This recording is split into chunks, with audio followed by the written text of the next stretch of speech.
नमस्ते सभी को। मेरा नाम है doctor Digvijay Singh Pawar, DPC NCD CMH office Chittorgarh से। अभी हाल ही में राज्य स्तर द्वारा ये निर्देशित किया गया ओनली आशा ही ऐप के माध्यम से काम करेगी। बाकी जितने भी यूज़र हैं, चाहे एनएम हो गया, सीएचओ हो गया, मेडिकल ऑफिसर हो गया, डेटा एंट्री ऑपरेटर हो गया, नर्सिंग ऑफिसर हो गया, वो सब ऑनलाइन मोड पे काम करेंगे। ऑफलाइन और ऑनलाइन में ये डिफरेंस है। ऑफलाइन मतलब होता है ऐप, जो कि नेशनल एनसीडी ऐप है। उसका जो पहले नाम होता था सीपीएससी एसडब्ल्यूसी, उससे नाम चेंज करके उसका नेशनल एनसीडी ऐप कर दिया गया है। ऐप के द्वारा ओनली आशा को ही ऐप डाउनलोड करनी है, उसमें उनको सीबैक फॉर्म भरे जाना है। बाकी अन्य सारा काम ऑनलाइन मोड पे करना है, क्योंकि राज्य स्तर द्वारा ये निर्देश दिए गए हैं कि ऐप पे जो डेटा सिंक करने की थोड़ी सी दिक्कत आ रही है, और इस वजह से उन्होंने कहा कि सारा काम अब ऑनलाइन मोड पे ही किया जाएगा।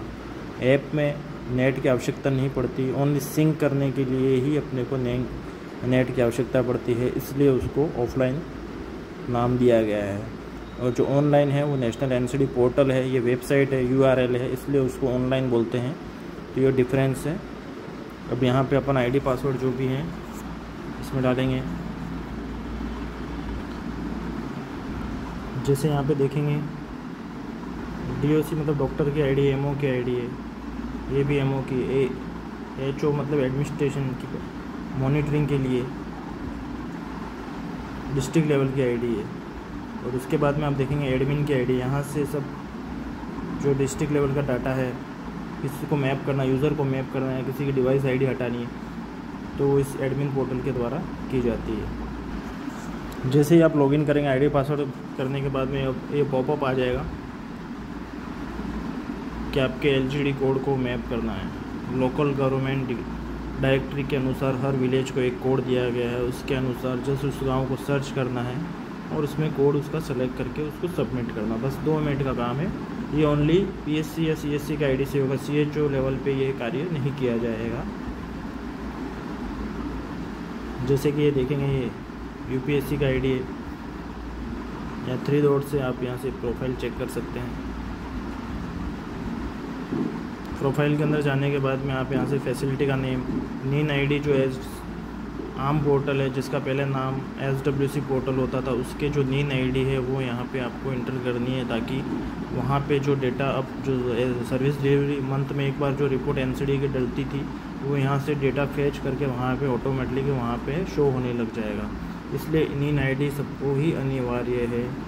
यहाँ से लिंक करना, एक पोर्टल दूसरे पोर्टल से लिंक हो रहे हैं। यहाँ पे ब्लॉक, तालुका का, डिस्ट्रिक्ट, सब डिस्ट्रिक्ट का नाम, ब्लॉक का नाम, और यहाँ पे जैसे कि अगर कोई गांव होते तो वो सब यहाँ पे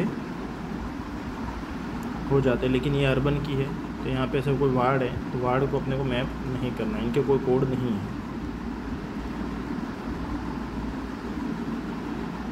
ठीक है। अब जो सीएचओ लेवल है वहाँ पे वर्क प्लान अभी उपलब्ध नहीं है। वहाँ पे सीएचओ पोर्टल पे, सीएचओ को एनसीडी जो पोर्टल है वहाँ पे वर्क प्लान अभी अवेलेबल नहीं है। ओनली पीएससी सीएससी वहाँ पे अवेलेबल है। थोड़े दिनों बाद अपडेट हो जाएगा, उसके बाद में हर जगह अवेलेबल हो जाएगा। इसके बाद अपन डैशबोर्ड में देखेंगे कितने लोगों का इनरोलमेंट हुआ, कितने लोगों की स्क्रीनिंग की, कितने लोगों को स्क्रीनिंग करने के पश्चात जो सस्पेक्टेड मिले, जिनकी रीडिंग ज़्यादा आई वो रेफ़र हुए, अंडर ट्रीटमेंट कितने मरीज हैं, फॉलोअप कितने का ड्यू है, कंट्रोल पे कितने हैं, ये सब डैशबोर्ड यहाँ से शो होगा।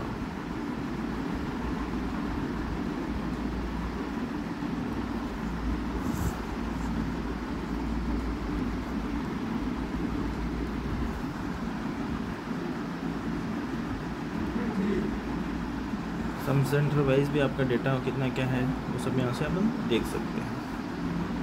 अब जैसे कंट्रोल के अंदर वो आएंगे जिनका फॉलोअप लगातार 3 महीने तक किया गया है, वो कंट्रोल के अंदर आ जाएगा। तो आप जिसका भी 3 मंथ तक कंटिन्यू फॉलोअप करेंगे, 3 महीने तक पोर्टल पे एंट्री करेंगे, तो वो फॉलो कंट्रोल के अंदर आ जाएगा।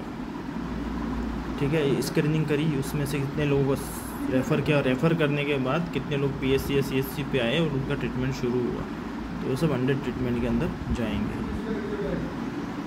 सबसे इम्पोर्टेंट चीज़ ये है कि आप यहाँ पे देखें ये पोर्टल अपडेट कब हुआ है,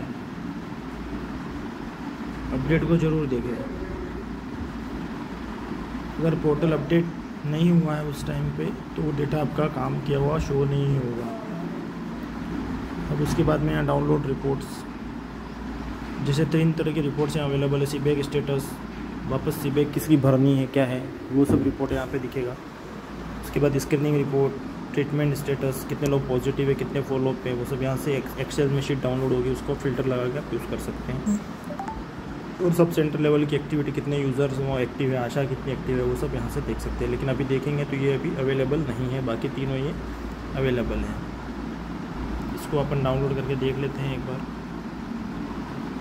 ये बहुत ही इम्पोर्टेंट चीज़ है क्योंकि पहले ऐप में वो लिस्ट आ जाती थी, स्क्रीनिंग की रिपोर्ट में पूरी लाइन लिस्ट आ जाती थी और आप उस स्क्रीन लिस्ट को ओपन करने के बाद आप उसको कर लेते थे। लेकिन यहाँ पे एक्सेल में शीट डाउनलोड होती है और यहाँ पे सबसे इम्पोर्टेंट चीज़ है वो डेट देख लीजिए, 29 फरवरी, मार्च और अप्रैल मार्च का डेटा अभी आया नहीं, 1-2 दिन में यहाँ पे 29 मार्च आ जाएगा, तो थोड़ा सा वेट करना पड़ेगा इसमें। जैसे कि अगर अपन देख लेते हैं ट्रीटमेंट की रिपोर्ट, कुछ इस प्रकार से आपके पूरा डेटा, कितने लोग पेशेंट पॉजिटिव हैं, कितने अंडर ट्रीटमेंट, उन पूरी लिस्ट यहाँ से डाउनलोड हो जाएगी। और आने वाले दिनों में आपको रजिस्टर बनाने की आवश्यकता नहीं पड़ेगी, इसी शीट को डाउनलोड करके आपको फॉलोअप रजिस्टर बनाना है। आप इसी शीट को प्रिंट आउट करके आप पूरे ईयर इन्हीं पेशेंटों का फॉलोअप करेंगे, तो आपको कुछ भी पेन से लिखने की आवश्यकता नहीं पड़ेगी, ना रजिस्टर मेंटेन करना, सीधे ही एक्सेल शीट डाउनलोड होगी, उसको आपको आपके द्वारा ही प्रिंट करना है। इस बार आपको दिए गए हैं रजिस्टर प्रिंट करवा के दिए गए, लेकिन अगली बार से आपको खुद को ही ये जो आपके पॉजिटिव पेशेंट की लिस्ट डाउनलोड करके आपको रजिस्टर प्रिंट करने और हर मंथ कॉलम बना के आपको उस पर टिक करना है। तो सबसे पहले अपन यहाँ पे रैप टेक्स्ट करेंगे। अब देख सकते हैं कोई भी मरीज है, UPSC Gandhi Surajmal, mobile number भी यहाँ पे आ जाएंगे, फैमिली आईडी भी आ जाएगी, आभा नंबर अगर किसी का नहीं बनाया तो भी आपको पता चल जाएगा कि इस आभा नंबर इस व्यक्ति का पर्टिकुलर का पेंडिंग है। अब देख लीजिए 31/12/2022 को ये एस्टिन का ट्रीटमेंट है, लेकिन इसकी आभा आईडी नहीं बनाई गई है। तो ये बहुत ही इंपॉर्टेंट चीज़ है, आभा आईडी इसकी बनानी है। फिर उसके बाद में इसका फॉलोअप भी मिस हो गया है।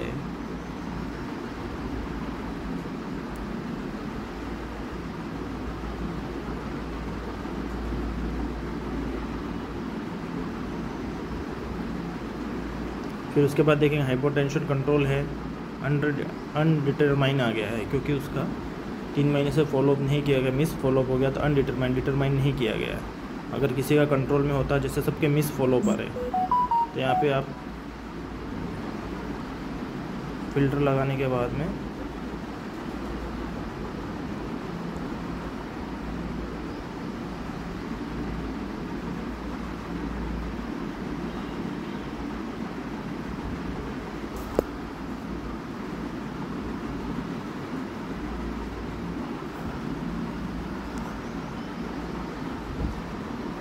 मिस फॉलोअप में कर देंगे, तो यहाँ पे मिस फॉलोअप में जितने पेशेंट हैं वो सब इधर की लिस्ट आ जाएगी। अगर आप यहाँ पे वापस इस टच करके यहाँ पे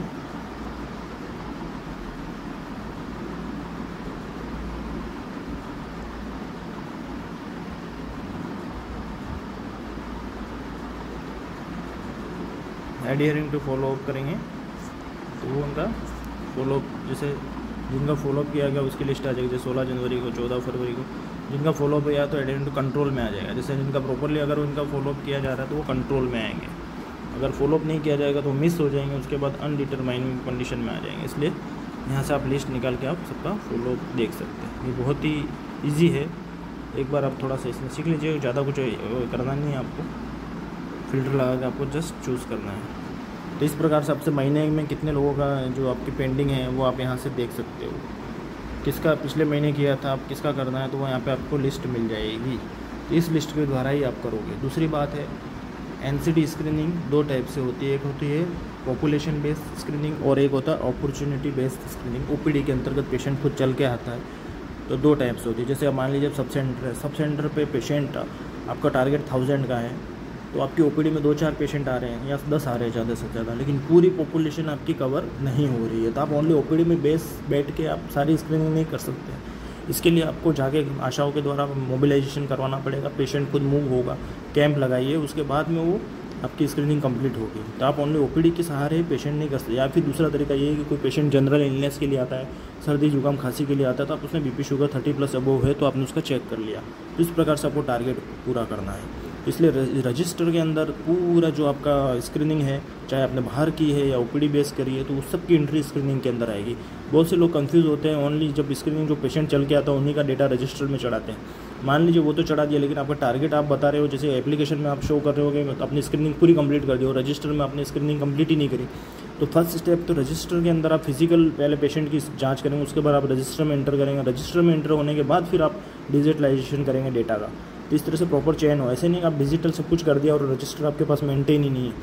तो इस तरह से मतलब आपने सही डेटा सही तरह से आपने स्क्रीनिंग नहीं करी है, इसलिए आपको दिक्कत होती रहेगी। आप वास्तव में अगर पेशेंट को ढूंढ के अगर आप करते हैं तो उस व्यक्ति जैसे आपकी आता है ओपीडी में, तो आप उसका नाम पूछेंगे, नाम जैसे ही आएगा तो आप यहाँ पे सर्च करेंगे,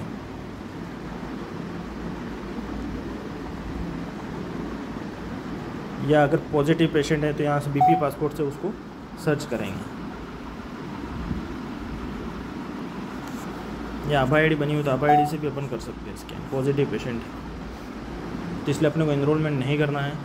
और मान लीजिए अगर कोई पेशेंट स्क्रीनिंग के लिए आया है, उसका एनरोलमेंट हो चुका है, तो अपन इसको सर्च करेंगे और उसका प्रॉपरली नाम अपने को पता ही होगा। तो सरकार यही चाहती है कि आप ऐसे ही लिस्ट निकाल के कुछ भी ओके नहीं करें, इसलिए आप प्रॉपरली पेशेंट को, आपके पास लाइन लिस्ट होगी तो आप सर्च करके एक एक पेशेंट की स्क्रीनिंग करें। जैसे ये पॉजिटिव है, अब डायबिटीज़ की इनका कब किया गया था, 6 अप्रैल 2024 को, मतलब अप्रैल में ही इनकी हो चुकी है।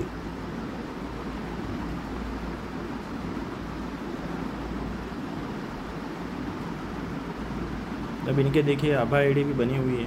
एक आभा आईडी के बनने के बाद किसी की भी प्रोफाइल इधर से मूव नहीं हो सकती, इसलिए आभा आईडी बनाते टाइम विशेष ध्यान दें। पहले पूरी जो इन्फॉर्मेशन वो चेक करें, कौन से सब सेंटर में है, किस तरह से है, तो उसके बाद में उसको लिंक करें आभा आईडी को। बाकी उसके बाद में कोई चेंजेस नहीं होंगे।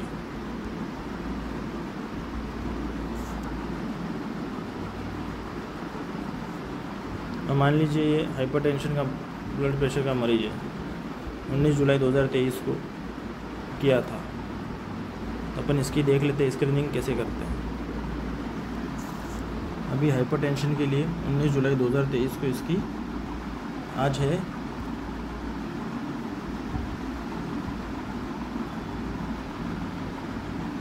8 अप्रैल, तो आज के दिन 8 अप्रैल को अपन इसकी रीस्क्रीनिंग करेंगे। अगर ये पॉजिटिव था तो इसको यहीं से पॉजिटिव कर सकते, लेकिन ये पॉजिटिव नहीं है, नो करेंगे। जो इसके रीडिंग है वो अपन डाल देंगे, रेफ़र भी अपने को नहीं करना है और सेव करेंगे। इस प्रकार से अपन रीस्क्रीनिंग के लिए यहाँ से ऑप्शन आ जाएगा। 1 अप्रैल 2024 को सबकी अब वापस से स्क्रीनिंग कर सकते हैं। फाइनेंशियल ईयर कंप्लीट हो गया है। एमएम पोर्टल पे रीस्क्रीनिंग के लिए कैसे पता चलेगा, इसके ऊपर प्लस का निशान आएगा। जिसके ऊपर भी प्लस का निशान है तो अपन उसकी रीस्क्रीनिंग कर सकते हैं। जैसे कि डायबिटीज़ तो अपन नहीं कर सकते। क्यों नहीं कर सकते? क्योंकि ऑलरेडी ऑन ट्रीटमेंट है।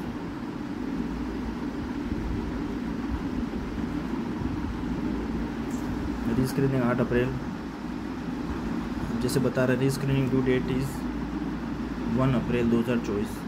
तो सभी की स्क्रीनिंग वापस नए फाइनेंशियल ईयर से आप कर सकते हैं।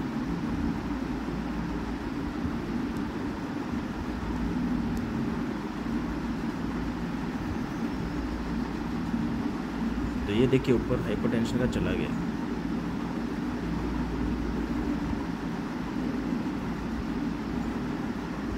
ओरल कैंसर के लिए भी सेम 19 जुलाई को उनको करी थी।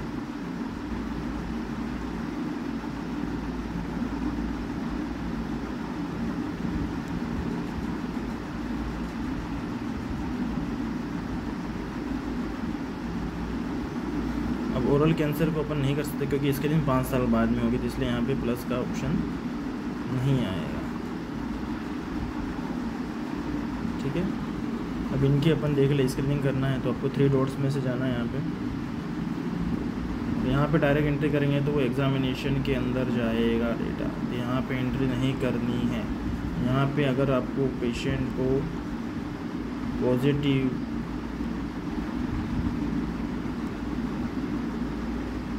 असेसमेंट में पॉजिटिव के लिए है या पीएससी पे एग्ज़ामिनेशन के लिए यहाँ से डेटा एंट्री होगा, हाइपरटेंशन ये सब, तो यहाँ से 3 डॉट्स पे क्लिक करके आपको ऑप्शन आएगा।